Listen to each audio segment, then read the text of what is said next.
जीव हमारी जाति है, मानव धर्म हमारा। हिंदू मुस्लिम सिख ईसाई धर्म नहीं कोई न्यारा।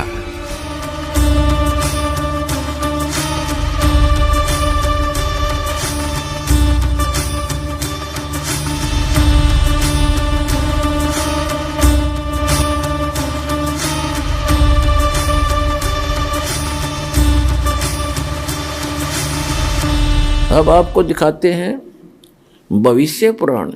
भविष्य पुराण से पहले आपको डॉक्टर जाकिर नाइक जी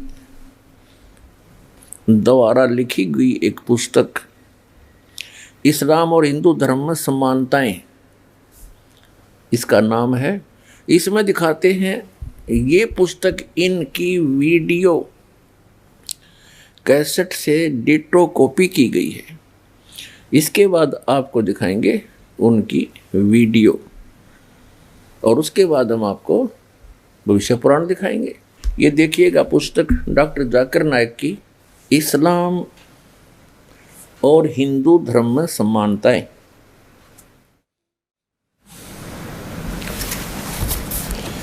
इस्लाम और हिंदू धर्म में समानताएं, डॉक्टर जाकिर नाइक, अनुवादक हैं A.M. फहीम जी, यहाँ से छपी है और ये इसका पूरा डिटेल है। कॉपीराइट 2008 ऐसे 38 पृष्ठ पे देखिएगा।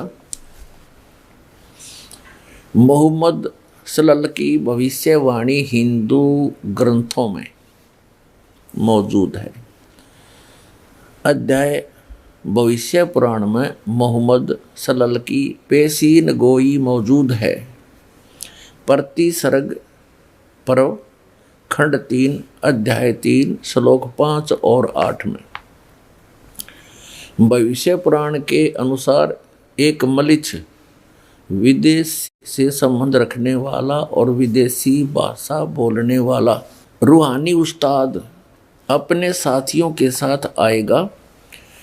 इसका नाम मोहम्मद होगा। राजा इस महान फरिश्ता सिफ्त अरब को गंगा और पंच गोया का गुस्ल स्नान देने यानी तमाम गुनाहों से पाप करने के बाद अपनी खालिस श्रद्धा और सम्मान का इजहार करते हुए कहेगा, ए अरब के रहने वाले, तुझ पर जिस तरह मानवता गर्व करती है, मैं तेरे आगे शीर्ष नवाता हूँ।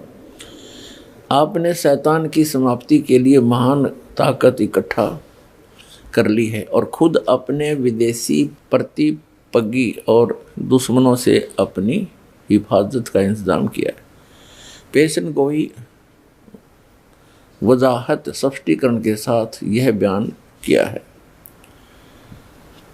इसने आगे बताया कि ये बताया पैगंबर का नाम मोहम्मद होगा और इसको लेकर पढ़ सकते हैं आप। बाकी जो इसने कहा, पहले डॉक्टर जाकिर नाइक के इस वक्तव्य को भविष्य पुराण से मेल करते हैं,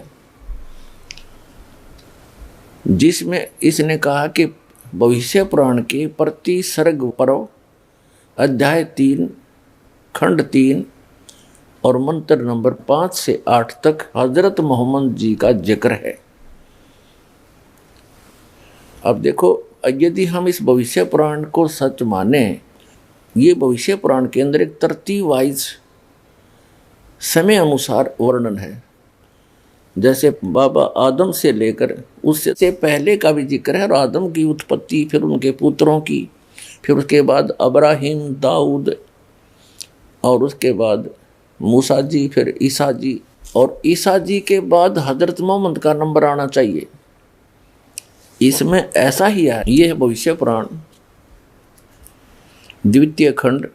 अनुवादक हैं पंडित बाबूराम उपाध्याय। ये देखिएगा, यहाँ से प्रकाशित है। हिंदी साहित्य सम्मेलन प्रयाग से। अब यहाँ देखना, हिंदी साहित्य सम्मेलन प्रयाग, 12 सम्मेलन मार्ग, इलाहाबाद से। यहाँ से शुरू होता भविष्य पुराण द्वितीय खंड, मध्यम एवं प्रतिसर्ग पर्व। ये 2 पर्व हैं इसमें, मध्यम पर्व और प्रतिसर्ग पर्व।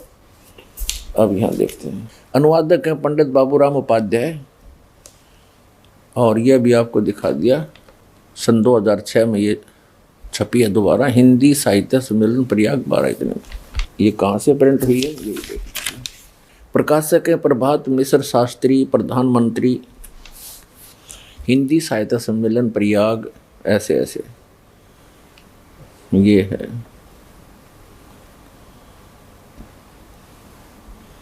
मुद्रक हैं मनोज ऑफसेट, फोटो कंपोजिंग है 255 चक, 0 रोड इलाहाबाद, ये सारा कुछ ठीक। इसके पृष्ठ नंबर 258 पे और 59 पे इसका कंसेप्ट क्लियर होगा। प्रति सर्ग परव है, और यहाँ नीचे से ये तृतीय अध्याय, यहाँ तो इस संस्कृत है, और यहाँ से चला है ये नीचे का अध्याय 3, द्वापर के राजाओं का वर्णन है इसमें। अब इसमें कलयुग तो शुरू भी नहीं हुआ, कलयुग वालों का था। फिर यहाँ जाते हैं हम 259 पर, ये 259 है, और तृतीय अध्याय चल ही रहा है। तो यहाँ इसने मलेच्छ वंश इसे लिया है, श्लोक नंबर 5 से 8। अभी आपने देखा था इसकी पुस्तक में, ये स्पष्ट है 5 से 8।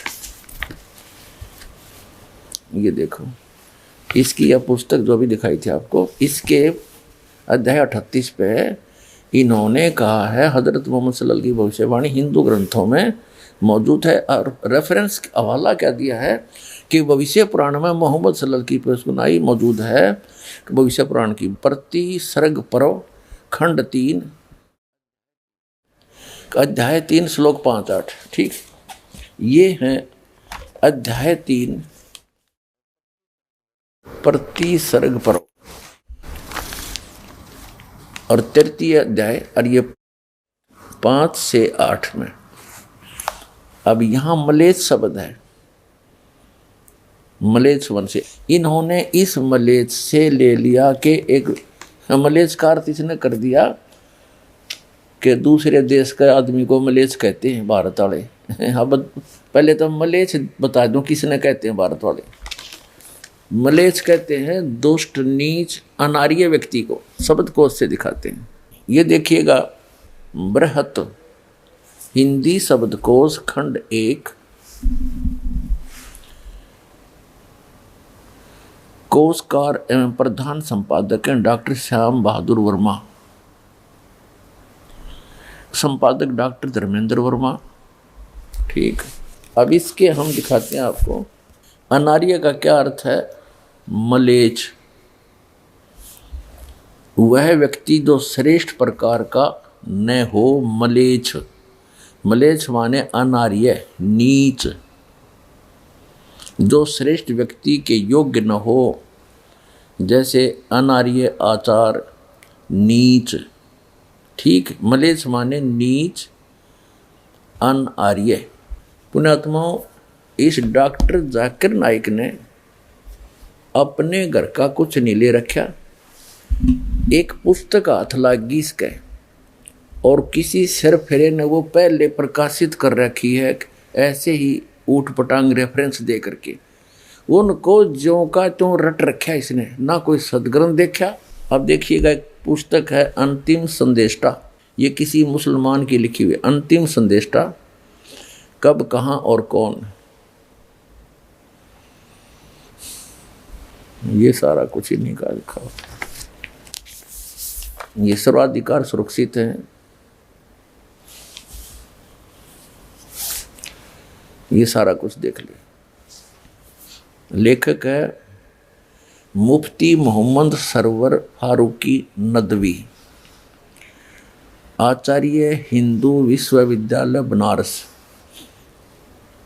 कंपोजिंग है मोहम्मद अमीनुल हक नदवी, और ये देखिएगा प्रकाशक ये है AM Faheem, Al Hasnat book private limited, ये वही है दरियागंज नई दिल्ली से, ठीक।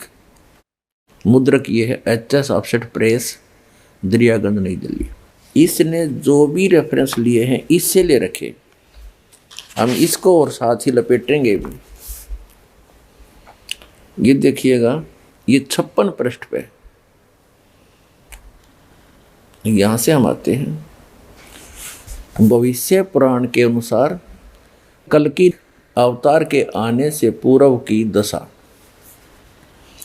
भविष्य पुराण में तो स्पष्ट रूप से कहा गया है कि उसका नाम मोहम्मद और अहमद होगा, मरुस्थल में उत्पन्न होंगे।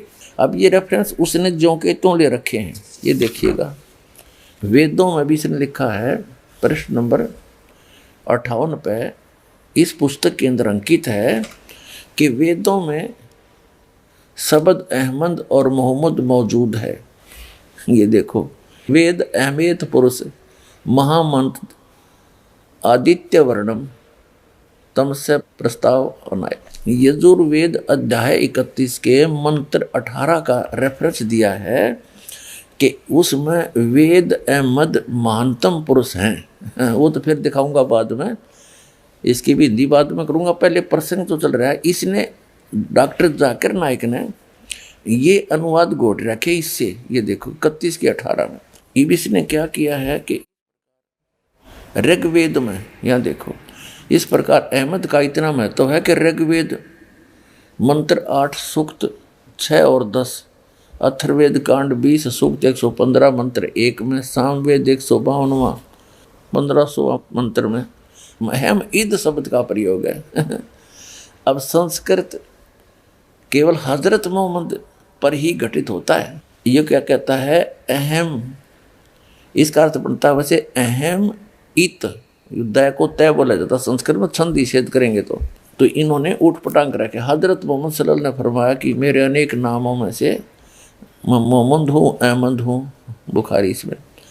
फिर भागवत पुराण के 2 के 72 में भी लिखा है। और देखिए यहाँ से ले रखे हैं प्रश्न नंबर 59 पे, ये देखिएगा, ये कहता है जो विस्तार पूर्वक है, भविष्य पुराण भाग 3 खंड 3 अध्याय 3 और श्लोक 5-8 में दिया गया है। डॉक्टर जाकिर नाइक ने यहाँ से नोट कर लिखिया ना, तो मेरे ख्याल में लगा लेखक ने पुस्तक उठा के देखी, और इसने तो उठानी है नहीं थी, क्योंकि इसने तो यहाँ से रट रखा है। अब देखिएगा, इसी पुस्तक के अंतिम संदेष्टा नामक पुस्तक है, इसको ही पढ़ रहे हैं हम। इसने यहाँ से शुरू किया है कि भविष्य पुराण में पृष्ठ नंबर हम 56 से शुरू करते हैं। भविष्य पुराण प्रति सर्ग पर वर्तिम खंड, ये वर्तिम खंड का 33 अध्याय है, ये 33 यहाँ से शुरू करता है। ये संस्कृत शब्द है। अब हम यहाँ पहुँचेंगे, ये कहाँ पर है भविष्य पुराण में आपको दिखाएंगे। एतिम अस्मिन अंतरे मलेच आचार्यज रामंत मोहम्मद इति विख्यात, ये मोहम्मद सही नाम है मोहम्मद, और शिष्य शाखा संवंत नरपच महादेवम। अब इसकी हिंदी, इस पर पहुंचते हैं हम, ये कहाँ ले रखे आपको फिर पता लगेगा। अब ये क्या बताते हैं, इसने कहाँ से संस्कृत का हवाला दिया है। अंतिम संदेष्टा नामक ये जो पुस्तक है, इसके ऊपर सारा दारोमदार देखना। ये अंतिम संदेष्टा नामक जो पुस्तक आपको दिखा रहे हैं, इसके प्रश्न नंबर हम देखते हैं 56 पे। 56 पे इसने क्या कहा, भविष्य पुराण प्रति सर्ग पूर्व युवर्ती खंड को 3, इसका जो भी है हम यहाँ से पकड़ेंगे इसको। ये संस्कृत श्लोक है, ये देखिएगा, ठीक है। अब ये कहाँ है भविष्य पुराण में, ये देखिएगा। ये हमने भविष्य पुराण उठा लिया, ये भविष्य पुराण उठा लिया, और इसके अब 33 अध्याय हम पढ़ रहे हैं। 33 अध्याय, अब जो हमने श्लोक देखे थे संस्कृत के, वो यहाँ से शुरू होते हैं, अध्याय नंबर 5 से और 8 तक, इसके 5 से 8 तक। अब देखो, ये है, इसमें क्या लिखा है, यहाँ से लेना लिया है, यहाँ से शुरू होता है। मलेश आचार्य, यहाँ से इन्होंने ये अंतिम संदेष्टा के अभी आपको दिखाया था, इसके पृष्ठ नंबर 56 पे यहां से लिया है इन्होंने, यहां से ये शुरुआत की। इसमें ये भविष्य पुराण में अब हम यहां आगे भविष्य पुराण के प्रश्न नंबर 385 पे और अध्याय 3 ये भविष्य पुराण प्रतिसर्ग पढ़ो। अब यहां से शुरू किया इसने, और इसने क्या अनुवाद किया है इसके विषय में, ये अंतिम संदेष्टा ने क्या, इसने कैसा अनुवाद किया है 56 पृष्ठ पे इसका ये किया है। उसी बीच अपने शिष्यों के साथ मोहम्मद नामी पवित्र मलेच्छ यानी गैर मुल्की या गैर आर्य अनार्य मलेच्छ का अर्थ कर दिया उन्होंने, गैर मुल्की, अनार्य माने नीच, आपको दिखाई दिया, फिर दिखाऊं एक बार। गैर आर्य का अर्थ होता है अनार्य, अनार्य का अर्थ होता है नीच, जो अच्छा आदमी ना हो। ये देखिएगा शब्द को फिर दिखा देता हूं एक बार, ये देखिएगा अनार्य, ये अनार्य या अनार्य माने, ये अच्छी तरह देख लो पूरा, अनार्य माने वह व्यक्ति जो श्रेष्ठ प्रकार का न हो। मलेच्छ, अनार्य माने मलेच्छ, गैर आर्य को अनार्य को मलेच्छ, जो श्रेष्ठ व्यक्ति के योग्य ना हो, नीच, अनार्य आचार, ठीक है। अनार्य माने मलेच्छ कहो, नीच कहो। अब ये फिर हमने शब्दकोश रख दिया अंतिम संदेष्टा, और इसके लेखक हैं मुफ्ती मोहम्मद सरवर फारूकी नदवी, आचार्य हिंदू विश्वविद्यालय बनारस, कंपोजिटर ये सारे इसके, ये देख लीजिए यहाँ से।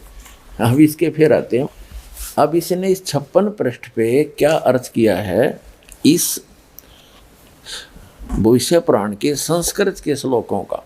56 पृष्ठ पे ये क्या करता है, इसका अर्थ है तस्मीन उसी बीच अपने शिष्यों के साथ मोहम्मद नामी पवित्र, इसमें मोहम्मद है, मोहम्मद इसको मोहम्मद कोई बात नहीं, हम इसको मान लेंगे। मलेच्छ यानी नीच, जो आदमी अच्छा ना हो, वहाँ आ गया। राजा भोज मरुस्थल रेगिस्तान निवासी महादेव के दरबार में तमाम गुनाहों के धोने से पवित्र होकर गंगा स्नान करके अपने आप को सुपुर्द करके यूं अनुरोध करेगा, ए रेगिस्तान के निवासी, शैतान को पराजित करने वाले, चमत्कारों के मालिक, बुराइयों से पाक। 57 पृष्ठ पे पाक व साफ सत्यवादी, सचेत साक्षात ईश, प्रेम में डूबे हुए, तुम्हें प्रणाम या सलाम हो, तुम मुझे अपनी शरण में आया हुआ दास समझो, ठीक है। फिर आगे इन्होंने ये लिया, अब राजा भोज के पास रखी हुई पत्थर की मूर्ति के लिए मोहम्मद कहेंगे कि वह मेरा जूठा खा सकती है जिसे तुम पूजते हो। यह कहकर राजा भोज को ऐसा ही चमत्कार दिखलाएगा। यह सुनकर और देखकर राजा भोज को बड़ा आश्चर्य होगा और उस मलेच्छ धर्म में, नीच धर्म में उसकी आस्था हो जाएगी। अनुवादित है इसके, ये अनुवाद कहते इसने किया है इनका। फिर ये यहाँ से शुरू होता है, ये 23 से लेकर 27 तक, ये आपको दिखाएंगे। पहले इनका पढ़ लेते। ये क्या बताया है इन्होंने, रात्रि में कोई देवदूत पैशाच देह धारण करके राजा भोज से बोला कि हे राजन, यद्यपि तुम्हारा आर्य धर्म सभी धर्मों से उत्तम है, फिर भी उसी धर्म को पैशाच धर्म नाम से ईश्वर की आज्ञा से स्थापित करूँगा। खतना किया हुआ, चोटी से हीन, दाढ़ी रखने वाला, ऊंची बात कहने वाला अर्थात अजान कहने वाला मेरा खास आदमी होगा। शुद्ध पशुओं का आहार करने वाला, और कुशों के जैसे संस्कार होता है वैसा उसका मूसल से संस्कार होगा। उसी से मुसलमान जाति दूसरी धर्मों पर दोष लगाएंगे। ऐसा मेरे द्वारा किया गया पैशाच धर्म होगा। यह कहकर देवता चला गया और राजा भोज घर लौट गया। इस पुस्तक के अनुवादकर्ता ने यानी लेखक ने कैसा कहा है कि राजा भोज उस मोहम्मद नाम के व्यक्ति को एक दुष्टों का नाश करने वाला पवित्र और ऐसे ऐसे वो चलाएगा धर्म, उसको कहा कि उसके विषय में राजा भोज ने भी स्वीकार की उसकी पवित्रता को। अब डॉक्टर जाकिर नाइक जी क्या कहते हैं इसमें आगे इस्लाम और हिंदू धर्म। इस्लाम और हिंदू धर्म में समानताएं। डॉक्टर जाकिर नाइक ये यहाँ से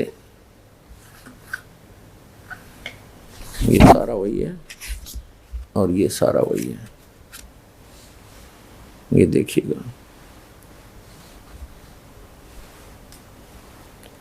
ठीक, अब हम इसके 38 पृष्ठ से सारा पढ़ेंगे जब समझ में होगा। मोहम्मद सल्लल्लाहु की भविष्यवाणी हिंदू ग्रंथों में मौजूद है। भविष्य पुराण में मोहम्मद सल्लल्लाहु की पेशनाई प्रतिसर्ग पर्व अध्याय 3 श्लोक 5-8 में भविष्य पुराण के। ठीक, एक मलेच्छ यानी इसने मलेच्छ का अर्थ क्या लिखा है, विदेश से संबंध रखने वाला और विदेशी भाषा बोलने वाले को मलेच्छ कहा नहीं। मलेच्छ का अर्थ है नीच, रूहानी उस्ताद आचार्य को अपने साथियों के साथ आएगा। इसका नाम मोहम्मद होगा। राजा इस महान फरिश्ता सिफत अरब की गंगा और पंच गोया का गुसल स्नान देने यानी तमाम गुनाहों को पाक करने के बाद अपनी खालिस श्रद्धा और सम्मानता का इजहार करते हुए कहेगा, ए अरब के रहने वाले, तुझ पर जिस पर मानवता गर्व करती है, मैं तेरे आगे शीश नवाता हूँ। आपने शैतान की प्राप्ति के लिए महान ताकत इकट्ठा कर ली है और खुद अपने विदेशी प्रतिजी और दुश्मनों से अपनी हिफाजत का इंतजाम किया है। पेशी गोई में वजाहत स्पष्टीकरण के साथ बयान है कि पैगंबर का नाम मोहम्मद होगा, यानी भविष्य पुराण में ऐसा लिखा है। जाकिर नाइक जी कह रहे इसका संबंध अरब से होगा। संस्कृत शब्द मरुस्थल का अर्थ रेतीली जमीन या बंजर होता है। पैगंबर के साथियों यानी साहबा का खास बयान है कि किसी पैगंबर के पास इतने साहबा नहीं थे जितने मोहम्मद सल्लल्लाहु के पास थे। ठीक है, इन्हें पर्वतनाथ यानी फकरे इंसानियत जिस पर मानवता गर्व करे कहा गया है। अब देखो डॉक्टर जाकिर नाइक जी कैसी तरोड़ मरोड़ के बातें कर रहे हैं। पर्वतराज का अर्थ करा, पर्वतराज का अर्थ है, आगे दिखाएंगे आपको भविष्य पुराण में। और ये पर्वतराज का अर्थ क्या कर रहे हैं देखो, इसके 38 पृष्ठ पे हम पढ़ रहे हैं। इन्हें पर्वतनाथ यानी पंखरे इंसानियत जिसका अर्थ है जिस पर मानवता गर्व करती है करे कहा गया है। कुरान की में सूरह 68 आयत 4 में इस बयान की पुष्टि करता है। फिर वह शैतान को खत्म कर देगा यानी बुत प्रस्ती और तमाम प्रकार की खुदाई प्रतिनिधि का विनाश करेगा। वह पैगंबर अपने दुश्मनों से सुरक्षित रहेगा। कुछ लोग यह कहते हैं कि पेशिन गोई में कहा हुआ राजा भोज 11वीं सदी में और मोहम्मद सल्लल्लाहु के आने से 500 साल बाद का इंसान था। और यह है कि वह राजा साली वहन की 10वीं नस्ल की औलाद से था। इनको तो यह बात समझ में नहीं आई कि भोज सिर्फ एक राजा नहीं था। जिस तरह मिस्र के बादशाहों में फिरौन और रूमी शहंशाहों में कैसर के नाम से जाना जाता था, इसी तरह हिंदुस्तानी राजा भोज के लक़ब पदवी के याद किए जाते थे। 11वीं सदी ईस्वी के राजा भोज से पहले अनेक राजा मौजूद थे। पैगंबर ने जिस्मानी तौर पर पंचगोया या गंगा के पानी से स्नान नहीं किया था, गंगा का पानी पवित्र समझा जाता है। इसी के पानी से स्नान करना तमाम गुनाहों से खुदा को पाक व साफ करने का लक्षण है। पेशीन गोई का अर्थ है कि मोहम्मद सल्लल्लाहु मासूम थे, यानी किसी किस्म के गुनाह आदुल कलंकित नहीं थे। मोहम्मद सल्लल्लाहु पेश गोई भविष्य पुराण में मौजूद है। पुराण के अनुसार महर्षि व्यास ने एक पेशीन गोई की है, यानी भविष्यवाणी। मलीच ने अरब की प्रसिद्ध जमीन को बर्बाद कर दिया है। इस मुल्क में आर्य धर्म नहीं पाया जाता। अब देखो, मलीच ने यानी नीच व्यक्ति ने, इससे पहले भी एक दुराचारी शैतान आया था जिसे मैंने ख़त्म कर डाला। इसे फिर किसी ताकतवर दुश्मन ने भेजा है इन दुश्मनों को सीधा रास्ता दिखाने और इनकी 40 पृष्ठ पे हम पढ़ रहे हैं मार्गदर्शन करने के लिए। मोहम्मद जिसे मैंने ब्रह्मा के लक़ब से नवाजा है, पिशाच को सीधे रास्ते पर लाने की कोशिश में प्रसिद्ध है। अब देखो इसने कितना डंगा करा है, पिशाच को सीधे रास्ते पर लाने की कोशिश में है मोहम्मद जी। ए राजा, तुम्हें बेवकूफ़ पिशाच की भूमि पर जाने की जरूरत नहीं। तुम जहाँ भी रहोगे मेरी रहम दिली तुम्हें पवित्र बनाए रखेगी। एक रात वह फरिश्ता सिफ्त बुद्धिमान पिशाच के लिबास में आया और राजा भोज से कहा कि राजा, तुम्हारे आर्य धर्म को तमाम धर्म पर विजय पाने के लिए बनाया गया है, लेकिन ईश्वर परमात्मा के अनुसार मैं मांस खाने वाले के पुख्ता पक्के अकीदों को लागू करूँगा। मेरे मानने वाले खतना कराएंगे, अपने सर पर बालों की चोटी नहीं छोड़ेंगे, दाढ़ी रखेंगे, अजान के द्वारा एक इनकलाब पैदा करेंगे, अजान माने बंग, और तमाम जायज़ चीज़ें खाएंगे। वह खिंजीर के अलावा तमाम जानवर खाएंगे।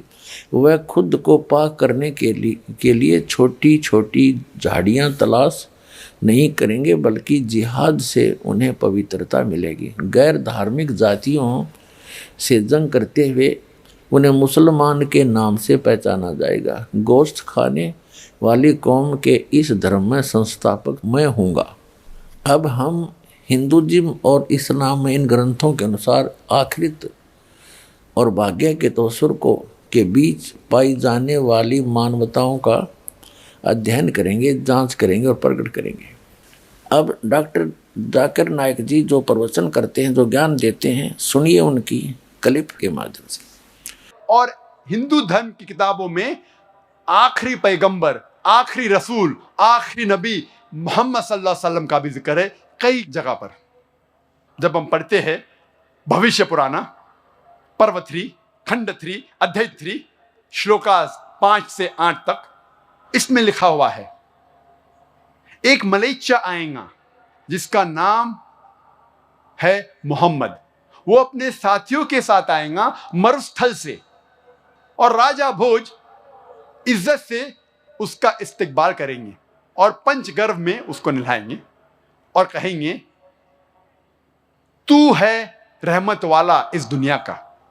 और एक फौज इकट्ठा की है शैतान से झगड़ने के लिए, और तेरी हिफाजत भगवान करेंगे। ये भविष्यवाणी की जब तहकीक करते हैं पता लगता है इसमें कहा गया है एक मलेच्चा आएगा। मलेच्चा के माने परदेसी, फॉरेनर। मोहम्मद सल्लल्लाहु अलैहि वसल्लम परदेसी है, हिंदुस्तानी नहीं है। मलेच्छ का अर्थ इसने कर दिया कि दूसरे देश के आदमी को मलेच्छ कहते हैं भारत वाले। अब पहले तो मलेच्छ बता दूं किसने कहते हैं भारत वाले। मलेच्छ कहते हैं दुष्ट, नीच, अनार्य व्यक्ति को, शब्दकोश से दिखाते हैं।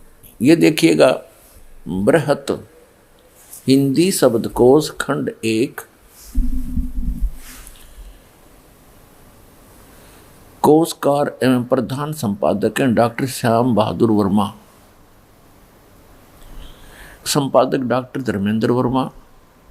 ठीक, अब इसके हम दिखाते हैं आपको अनार्य का क्या अर्थ है। मलेच्छ वह व्यक्ति जो श्रेष्ठ प्रकार का न हो, मलेच्छ मलेच्छ माने अनार्य, नीच, जो श्रेष्ठ व्यक्ति के योग्य न हो, जैसे अनार्य आचार, नीच। ठीक, मलेच्छ माने नीच, अनार्य। मलेच्छ कहते हैं दुष्ट, नीच, अनार्य व्यक्ति को। उसका नाम है मोहम्मद सल्लल्लाहु अलैहि वसल्लम। वो आएगा अपने साथियों के साथ। हम जानते हैं मोहम्मद सल्लल्लाहु अलैहि वसल्लम के कई सहाबा थे। वो आएगा मरुस्थल से। मरुस्थल संस्कृत में कहते हैं डेजर्ट को, रेगिस्तान को, और मोहम्मद सल्लल्लाहु अलैहि वसल्लम रेगिस्तान से आए थे। और राजा भोज उसका इस्तेमाल करते हैं, इज्जत देते हैं और कहते हैं कि एक फौज इकट्ठा की इस ऋषि ने बुराई को रोकने के लिए। मोहम्मद सल्लल्लाहु अलैहि वसल्लम की भविष्यवाणी भविष्य पुराना पर्व 3 खंड 3 अध्याय 3 श्लोका 10 से 27 में भी है। इसमें लिखा हुआ है कि मलेशिया अरब जमीन को खराब कर चुका है। एक दुश्मन था जिसे मैंने नष्ट किया, अभी और एक बार वो भेजा गया है और बड़े दुश्मन को। इसको नष्ट करेंगे एक आदमी जिसका नाम है मोहम्मद, और लोगों को सही रास्ते पे लेके आएंगे। ए राजा, तुझे मलेशिया के जमीन में जाने की जरूरत नहीं, तुझे मैं प्योरीफाई करूंगा, पाक करूंगा इस जगह पे। और एक शख्स आता है एंजेलिक डिस्पोजिशन में, फरिश्ते के रूप में, और कहता है कि मुझे भेजा है ईश्वर परमात्मा ने आर्य धर्म को कायम करने के लिए, हक का धर्म, हक का दीन। मेरा मानने वाला गोश्त खाने वाला रहेगा, मेरा मानने वाला का खतना किया जाएगा। वो चोटी नहीं सिर पे रखेगा, वो दाढ़ी बढ़ाएगा और लोगों को नमाज की तरफ बुलाएगा।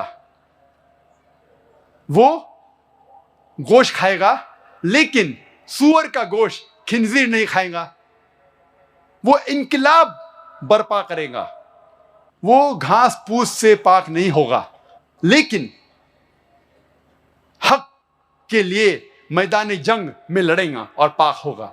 उसका नाम होगा मुसलमान। यह भविष्यवाणी इशारा कर रही है आखिरी पैगंबर मोहम्मद सल्लल्लाहु अलैहि वसल्लम की तरफ। कहा गया है कि वो आदमी आएगा, लोगों को हिदायत देगा और दुश्मन का नष्ट करेगा। उसका नाम होगा मोहम्मद सल्लल्लाहु अलैहि वसल्लम। उसका मानने वाला होगा जिसकी खतना हो चुकी है। वो चोटी नहीं उगाएगा अपने सिर पर, दाढ़ी बढ़ाएगा, इनकलाब बर्पा करेगा, लोग को नमाज सलाह की तरफ बुलाएगा, जिसे कहते हैं आदान। वो इनकलाब बर्पा करेगा, गोश्त खाएगा, लेकिन खिंजीर, सूअर का गोश्त नहीं खाएगा। वो पाक नहीं होगा घास और फूस से, लेकिन हक के लिए मैदान जंग में लड़कर पाक होगा। उसका नाम होगा मुसलमान। ये सारी बातें लिखी हुई है भविष्य पुराना में। कई भविष्यवाणी हैं, वक्त नहीं कि सारी की तफसीर करूं मैं। मोहम्मद सल्लल्लाहु अलैहि वसल्लम का जिक्र है भविष्य पुराना में पर्व 3 खंड 1 अध्याय 3 श्लोकाज 21 से 23 में भी। अभी आपने सुना डॉक्टर जाकिर नाइक जी के वचन। अब सुनना यथार्थता क्या है। डॉक्टर जाकिर नाइक जी केवल झूठ बोल रहे हैं, गलत एग्जाम्पल कोड कर करके दुनिया को, भोली जनता को एक बार लतीफेदार बातें सुना करके अपने पीछे लगा रहे। अध्यात्म मार्ग इनके पास शून्य है। पुण्यात्माओं, डॉक्टर जाकिर नाइक जी का ये उदाहरण भी कति व्यर्थ है, यूजलेस है, निराधार है। इसने कसम खा रखी है कि जो कहूँगा झूठ कहूँगा और झूठ के अतिरिक्त कुछ नहीं कहूँगा।